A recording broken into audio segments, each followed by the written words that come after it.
Sou o Uri, sou cofundador da Swap e CRO. Estou com a Ilana, líder de mercados e produtos da Banner. Muito animado para a gente conversar um pouco sobre essa convergência entre o mundo de ERPs e serviços financeiros e tudo que está em volta disso. A gente vê aqui muitas empresas diferentes, conversas diversas sobre tecnologia, acho que é o core do mercado de gestão e de ERPs. Na sua visão, quais são as principais tendências para esse mercado de ERP? Obrigada, Uri, pelo convite. É um prazer estar aqui para a gente bater um papo sobre isso. Eu acho que quando a gente está falando um pouquinho do mundo de ERP, a gente está vendo muito sobre o contexto de plataforma, né? Que é a unificação entre todas as áreas de ERP que uma empresa tem. E a gente tinha muito essa questão da segmentação dos ERPs, das soluções, né? Tudo muito picadinho. E eu acho que esse contexto de plataforma, de ter tudo muito ligado, né? Interligado ali, acho que é um ponto de sinergia grande. Acho que a parte de inteligência artificial, disparadamente, tem muitos pontos, né? Em vários locais aqui dentro a gente vê falando sobre inteligência artificial. Esse é um ponto, acho que, alto sobre isso. E eu acho que o contexto financeiro também, o contexto de trazer essa conectividade, né? Que é atender não só o contexto de solução tecnológica, mas atender a necessidade que aquela empresa tem, que as empresas têm. Eu acho que isso vem com uma tendência grande de trazer inovação nesses pontos de sintonia. Que bacana. E, de certa maneira, tenho a sensação que isso se conecta com um assunto que parece ainda estar bastante em voga, que é a questão da nuvem. Não é um assunto novo, já é bastante presente em plataformas como um todo, mas a gente sabe que nem todos os RPs foram para a nuvem. Queria entender um pouquinho, na sua visão, o que são os entraves para que isso aconteça e quais são as vantagens de estar nesse lugar. Acho que os entraves é a tecnologia escolhida ali, e aí dependendo da tecnologia que foi escolhida é muito difícil a conversão para isso. Acho que existe esse desafio. Algumas áreas de RP são RPs muito pesados, que usam um contexto de dado muito grande, e o contexto de segurança também impacta muito com relação a como desenvolver um software que ele realmente esteja na nuvem e comporte todas as funcionalidades e o item de segurança prioritário relacionado a isso. Mas eu acho que isso é o futuro, ou seja, desenhando de novo a solução, buscando uma outra tecnologia, mas vai precisar ter essa evolução, porque no passado a gente vendia soluções para a área de tecnologia. Isso mudou, a gente não vende mais para a área de tecnologia, as empresas contratavam DBAs, contratavam equipes enormes de tecnologia para ter dentro de cada empresa. A empresa crescia, essa área de tecnologia ela tem que crescer, e isso tem passado a ser uma necessidade de um serviço, né? Buscar uma eficiência operacional, eu ter realmente uma empresa especializada que garanta esse serviço muito bem entregue, né? Eu contrato uma solução para atender uma área para atender a minha empresa, e não eu contratar uma solução onde eu vou ter que dar todo o suporte sobre essa solução dentro da minha empresa. Então, acho que isso mudou muito, né, essa percepção. Tanto é que a gente não vende mais para a área de tecnologia, a gente vende para o usuário final, a gente vende para a experiência de quem realmente vai usar a ferramenta, né? Eles passaram a fazer muito mais parte do processo de compra do que a área de tecnologia, né? Então, acho que essa mudança de quem é que compra a solução fez realmente ter essa mudança de como compra uma solução. Então, como é o futuro, as empresas vão ter que realmente se preparar para isso. Isso é muito interessante. Na medida que esse processo vai se tornando mais fluido e você se conecta mais com as áreas de negócio, de certa maneira, imagino que exista uma busca por coisas diferentes também. O que mais que essas empresas e essas áreas estão buscando do RP? Eu acho que o contexto é buscar a eficiência operacional em todos os pontos, né? Não só no tirar aquilo que é muito operacional mesmo, né? De ir lá de execução, automatizar um processo, mas sim olhar com as oportunidades de produtos novos, até no próprio segmento financeiro, né? Como é que eu rentabilizo ali, eu monetizo operações que eu já tenho dentro de casa, né? E não só executá-las, né? Então, quando a gente fala sobre a busca de eficiência, a busca de melhoria ali contínua dentro da empresa, ela não é mais só operacional, ela passa a ser vislumbrando o que eu faço de novo.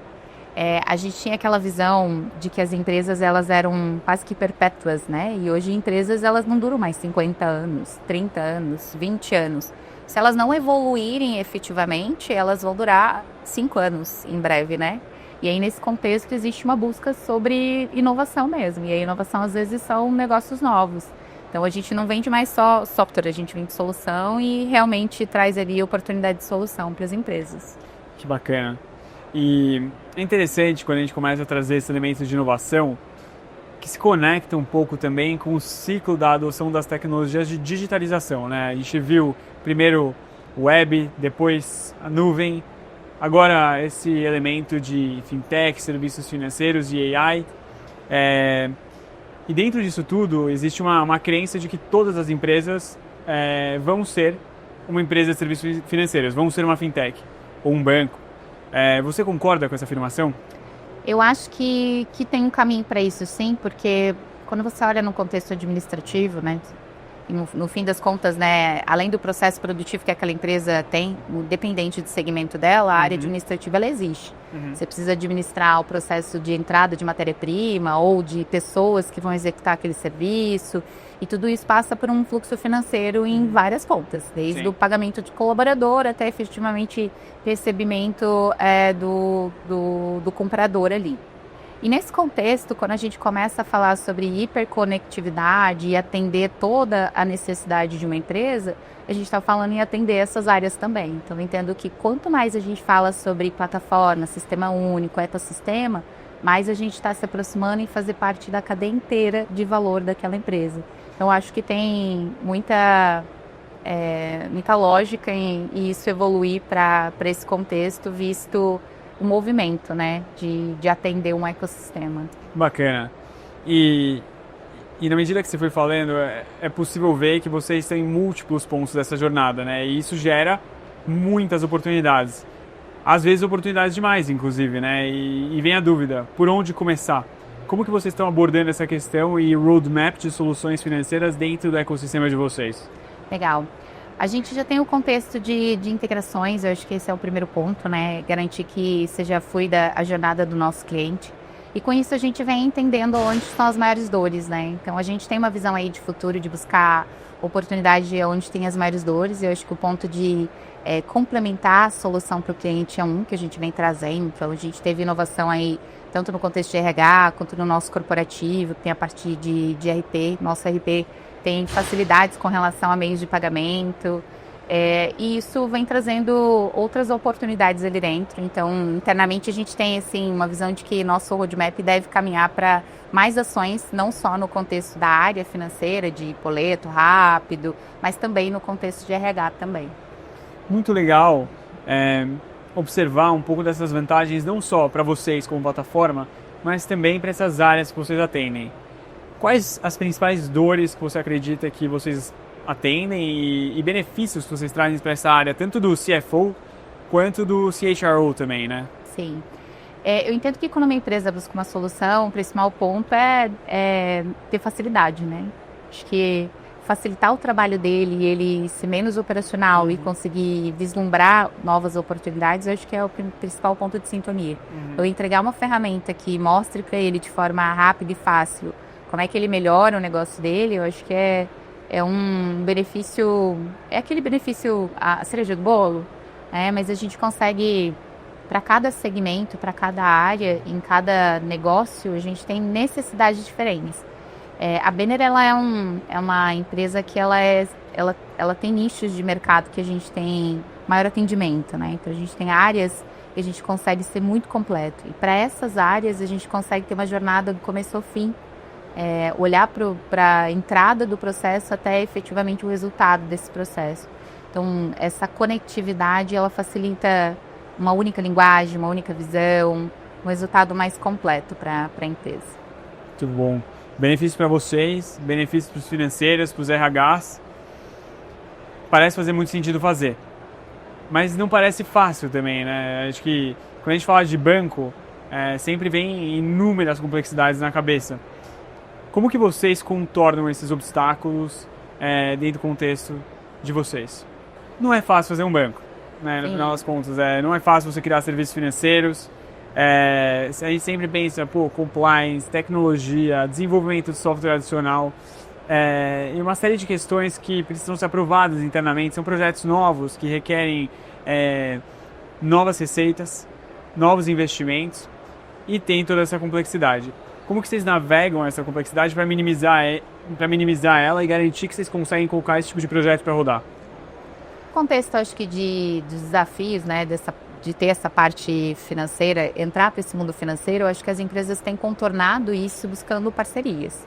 Acho que esse contexto de buscar parceria, essa conectividade entre software, empresas de serviço, empresas que já fazem isso, que facilitam a entrada para isso, acho que é o grande ponto que facilita, né, essa oportunidade. Né? É uma oportunidade de um ganho novo e isso pode ser feito com o contexto de parcerias. Bacana. Eu acho que quando a gente traz um pouco dessa visão, parceria, fazer dentro de casa, no final das contas, por detrás de tudo isso também tem uma preocupação muito grande com compliance, uma preocupação com fraudes, né? Esse é um assunto que a gente sempre lê nos jornais, presencia, fala com pessoas.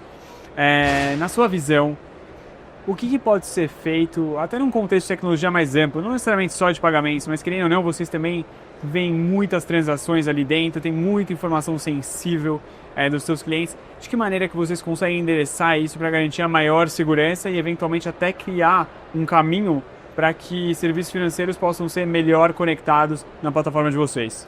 Eu acho que esse, inclusive, é um diferencial de uma empresa, né? A gente participa muito do processo de escrita de RFIs e RFPs, né, para auxiliar empresas no mercado a buscarem soluções.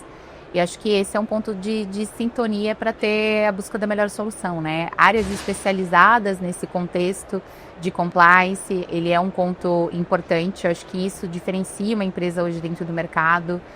O contexto de ser SaaS, mas ter um SaaS que hoje já comporta todas as necessidades para atender o contexto de compliance, eu acho que ele é um ponto de importância na busca de uma solução. Então, acho que, claro, a empresa ela não vai ter uma área especializada cuidando só disso, é por isso que ela busca um produto em SaaS, ela busca um serviço para entregar o contexto como um todo, mas ter essa visão de que nem toda empresa está 100% preparada, mas que é um ponto de cheque na hora de selecionar uma solução para utilizar.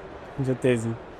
E a gente vê que a Banner, apesar de ter uma trajetória muito sólida no mercado, está há bastante tempo trazendo inovação, está muito conectada com o futuro, continua investindo forte em tecnologia e atenta às transformações. No exercício agora de futurologia, né? Nos próximos 3 a 5 anos, quando a gente pensa um pouco nessa automação em serviços financeiros, nessa intersecção, como que você enxerga que esse mercado vai estar e como que você conecta a estratégia da Banner com essa visão? Acho que a gente tem uma estratégia muito focada no crescimento e a Banner, 27 anos, mais de 27 anos no mercado, mas a gente sempre esteve um pé à frente, né? Eu acho que é um dos diferenciais que a gente sempre se coloca, né? É sempre estar um pé à frente. E a gente tem aplicado muito o estudo do contexto de automação, de IA, do que tem de tendência de mercado. A gente tem aplicado muito isso em MVPs, a gente tem muito cliente parceiro que nos auxilia com relação a isso. E o futuro é meio que amanhã, né? Então, o que a gente faz hoje, ele já fica no passado. Então, a gente sempre está buscando inovar com uma agilidade dentro desse contexto e usando, assim, as oportunidades a nosso favor e a favor do nosso cliente. Então, ter o nosso cliente como parceiro nesse contexto de buscar inovação constante, ter os nossos parceiros também trabalhando junto com a gente nesse ponto, acho que é um ponto de sintonia. Que bacana, hein, Ana? Foi muito legal o papo, foi sensacional ouvir um pouco da trajetória de vocês, as visões que vocês têm para o futuro e com certeza estaremos juntos falando mais sobre esse mercado, construindo soluções e mudando um pouco a cara de serviços financeiros do mercado de RPs. Obrigado. Obrigada, Uri. Obrigada pela oportunidade.